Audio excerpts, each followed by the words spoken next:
तो चलिए सीधे मुद्दे पर आते हैं। जरा सोचिए, हम जिंदगी की सबसे बड़ी जंग के बीचों बीच खड़े हैं और मजे की बात देखिए, सामने कोई बाहरी दुश्मन नहीं है बल्कि अपने ही लोग हैं। आज के इस एक्सप्लेनर में हम 5000 साल पुराने एक ऐसे मास्टरपीस को डिकोड करने जा रहे हैं जिसे अक्सर सिर्फ एक धार्मिक किताब मान लिया जाता है, लेकिन असल में ये हमारी जिंदगी की सबसे उलझी हुई समस्याओं को सुलझाने वाला एक यूनिवर्सल जीपीएस है। और यहीं से शुरू होती है हमारी सबसे बड़ी दुविधा। जब कुरुक्षेत्र के उस भयानक मैदान में महान योद्धा अर्जुन अपनों के ही खिलाफ खड़ा था, तो उसका दिमाग सुन्न पड़ गया। हथियार उठाएं या फिर डाल दें? अपनों से लड़ना सही है या बस हार मान लेना? और सच कहूं तो अर्जुन का वो जो ब्रेकडाउन था ना, उसका वो पूरी तरह से टूट जाना, असल में उसी पल ने उस महान ज्ञान की नींव रखी जिसे आज हम समझने वाले हैं। तो सबसे पहले बात करते हैं भाग 1 की, जिंदगी का कुरुक्षेत्र। इस कमाल के दर्शन को समझने से पहले हमें उस विशाल संकट को समझना होगा जिसने इसे जन्म दिया। महाभारत की इस कहानी का बैकग्राउंड बड़ा ही दिलचस्प है। शुरुआत होती है हस्तिनापुर के एक प्रॉपर्टी विवाद और जुए के खेल से। इसके बाद 13 साल का लंबा वनवास और 1 साल का अज्ञातवास। जब फाइनली शांति का प्रस्ताव रखा गया तो दुर्योधन की जिद देखिए, उसने सुई की नोक के बराबर भी जमीन देने से साफ इनकार कर दिया। और इसी अहंकार का नतीजा था कुरुक्षेत्र का वो अपरिहार्य युद्ध, जहां 18 अक्षौहिणी सेनाएं, सोचकर देखिए, लगभग 47 लाख सैनिक एक दूसरे को मारने के लिए आमने सामने आ खड़े हुए। अब ये मत सोचिएगा कि ये सिर्फ अतीत की कोई कहानी है। प्राचीन कुरुक्षेत्र और आज के हमारे इस मॉडर्न कुरुक्षेत्र में एक बहुत ही गहरा कनेक्शन है। पहले अध्याय में जब अर्जुन का शरीर कांपने लगता है, उसके हाथ से उसका धनुष गांडीव छूटने लगता है, इसे विषाद योग कहा गया है। जरा सोचिए, क्या ये बिल्कुल वैसा ही नहीं है जब आज हम ऑफिस की पॉलिटिक्स, एंग्जाइटी या टूटते रिश्तों के बोझ तले दब जाते हैं? सब कुछ छोड़ छाड़ कर भाग जाने का मन करता है ना? अर्जुन का वो कांपना हमारी आज की एंग्जाइटी का ही तो अक्स है। और यहीं से हम बढ़ते हैं भाग 2 की तरफ, कर्म, योग और एक्शन। आइए देखते हैं कि इस खतरनाक दुविधा से बाहर कैसे निकला जाए और अपनी जिम्मेदारियों से भागने के इस ख्याल को हमेशा के लिए कैसे खत्म किया जाए। इसे समझने के लिए अध्याय 2 का 47वां श्लोक सामने आता है, जो शायद सबने सुना ही होगा।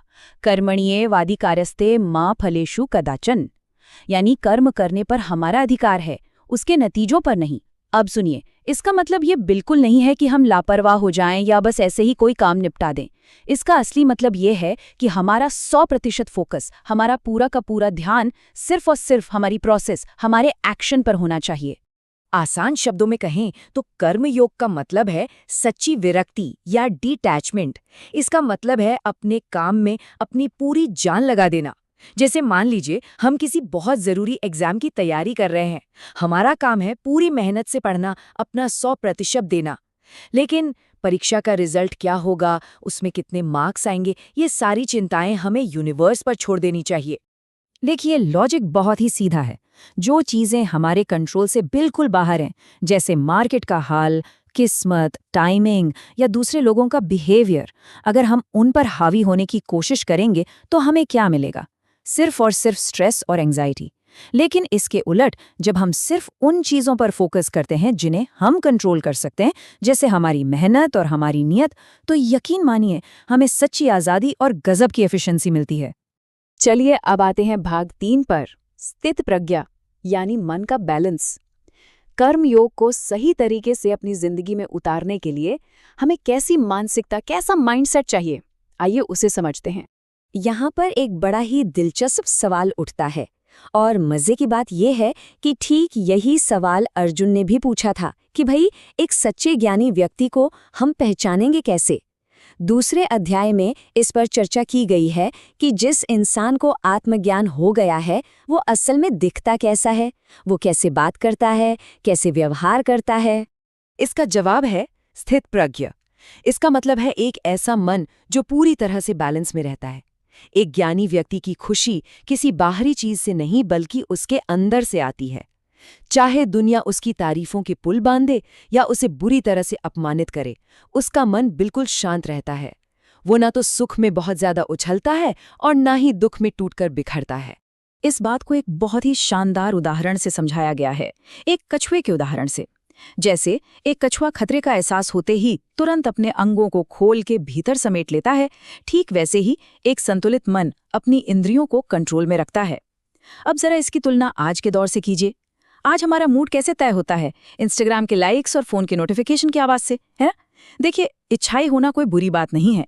दिक्कत तब होती है जब हम उन इच्छाओं के गुलाम बन जाते हैं। ये डिजिटल वैलिडेशन की जो भूख है ना, ये हमारे मन की शांति को पूरी तरह से खोखला कर देती है। और अब हम पहुंचते हैं भाग 4 पर, धर्म और सही फैसला। मन के इस बैलेंस को समझने के बाद आइए इस एक्सप्लेनर के सबसे गहरे और शायद सबसे ज्यादा गलत समझे जाने वाले टॉपिक पर बात करते हैं। यहाँ एक बात बिल्कुल साफ कर लेना बहुत जरूरी है। इस पूरे कॉन्टेक्स्ट में धर्म का मतलब कोई रिलीजन या मजहब बिल्कुल नहीं है। यहाँ धर्म का सीधा सा अर्थ है सही समय पर सही वजह के लिए किया गया सही एक्शन, यानी हमारी ड्यूटी, हमारा कर्तव्य। और अपनी इसी ड्यूटी से मुंह मोड़कर भाग जाना, इसे सबसे बड़ी विफलता, सबसे बड़ा फेलियर माना गया है। इसे समझने के लिए एक सन्यासी और एक सैनिक के जीवन को देखते हैं। इन दोनों का अंतर बहुत कुछ साफ कर देता है। एक सन्यासी का धर्म क्या है? पूरी तरह से अहिंसा का पालन करना। लेकिन वहीं दूसरी तरफ एक सैनिक का धर्म क्या है? अन्याय के खिलाफ लड़ना और अपने देश की रक्षा करना। मतलब सही क्या है, ये हमेशा उस वक्त की स्थिति और हमारी भूमिका पर निर्भर करता है। इसका सीधा सा मतलब ये है कि अगर न्याय के लिए युद्ध लड़ना पड़े तो वह भी एक धर्म का ही काम है। चौथे अध्याय के उस बेहद मशहूर श्लोक को तो हम सब जानते हैं, यदा यदा हि धर्मस्य ग्लानिर्भवति। ये श्लोक हमें याद दिलाता है कि दुनिया में जब भी बैलेंस बिगड़ता है तो उसे ठीक करने के लिए हमें ही आगे आना होगा। चाहे हम एक स्टूडेंट हों, माता पिता हों या फिर ऑफिस के बॉस, हम में से हर किसी को अपनी जिम्मेदारी निभानी ही होगी और यही हमारा असली धर्म है। तो चलिए अब हम आते हैं भाग 5 पर, आज के अर्जुन का रास्ता। हमने ये सारे प्राचीन सिद्धांत तो समझ लिए, लेकिन अब सवाल ये है कि आज की इस भाग दौड़ भरी जिंदगी में हम इन्हें एक प्रैक्टिकल स्ट्रैटेजी की तरह कैसे इस्तेमाल करें। अध्याय 11 में दिखाए गए विराट रूप और अध्याय 12 के कॉन्सेप्ट को जोड़ें तो हम भक्ति योग तक पहुंचते हैं।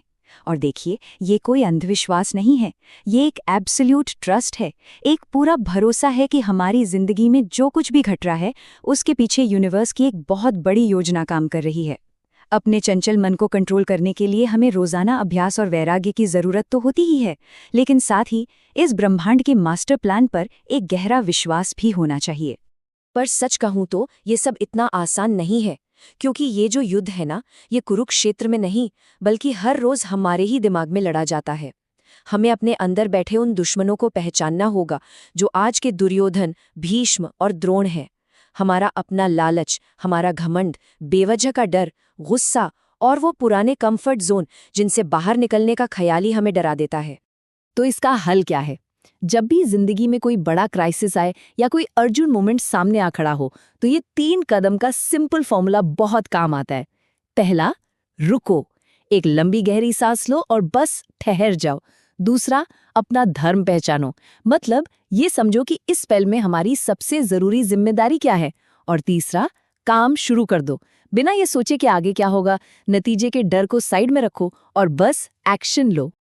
और एक्सप्लेनर के आखिर में अध्याय 18 के इस 66वें श्लोक का मैसेज हमें जरूर याद रखना चाहिए, सर्वधर्मां परित्यज्य मामेकं शरणं व्रज।